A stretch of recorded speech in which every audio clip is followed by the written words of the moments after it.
Ayan. Hi guys. So, ito yung mga popular images ni Jesus. Ayan. Ano bang mga alam niyo mga popular images ni Jesus? Bukod sa tatlong to. Jasmine, di ka... Yung Sacred Heart. Ano pa? Jasmine, di ka rinig, te. ano yung tanong?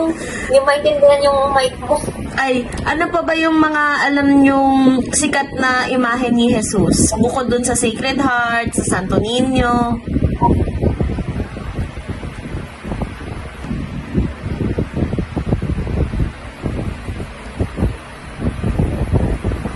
Ako ang alam ko lang yung yan din yung common na nakikita. Yung ano? Yan din yung like yung Santo Niño. Yan lang din yung alam ko. Yan. So, meron tayong Santo Niño, guys. Yung ano siya, yung pinang-decorate mostly, di ba, sa mga bahay, ganyan-ganyan. Pero mostly, nilalabas siya sa mga fiesta, di ba? Yung mga naka-float, di ba meron doon, like, maliit na Santo Niño. Yan siya. Santo Niño. Tapos, ayan siya, the Black Nazarene. Meron din tayong ito, Jesus Nazareno, yung may buhat-buhat siyang cross, ganyan. Kasi nakikita to sa mga simbahan na magaganda. Ayan. Tapos yung Sacred Heart, ito, yung Sacred Heart. Silalagay ito, di ba, sa mga wallet, ganyan-ganyan. Famous images ni Jesus. Kayo, as a disciple of Mary, ano yung gagawin yung example? Parang ganon siya. Una muna, si Mother.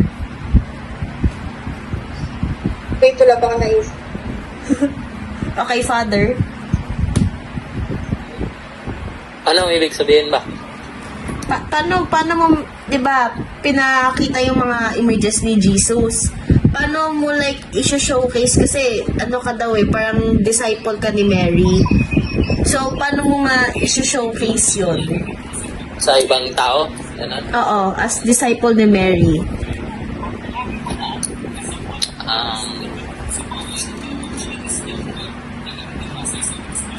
Through True?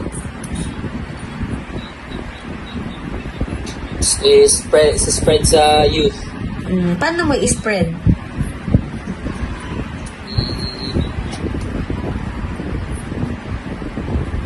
Sa pag-display ng mga image sa mga pictures, tas also through mga sample, mga gathering. Sa mga gathering. Ikaw naman, Jorel? Paano mo i-showcase na isa kang disciple ni Mary? Charity Anong charity? sa mga orphanage. Bait mo naman. Ikaw, Jasmine?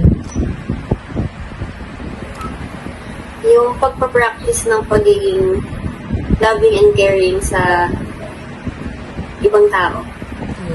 Ikaw, Mother? Mother Earth? Ako siguro yung simplest way na lang. Siguro yung pagbibigay ng respeto and showing kindness to our fellow brothers and sisters. Ako naman siguro, yun din. Yung parang pag-show ng kindness, basta in a simple way, na kahit pa paano magsimba every Sunday, magpa-feeding program, yun din. Yan.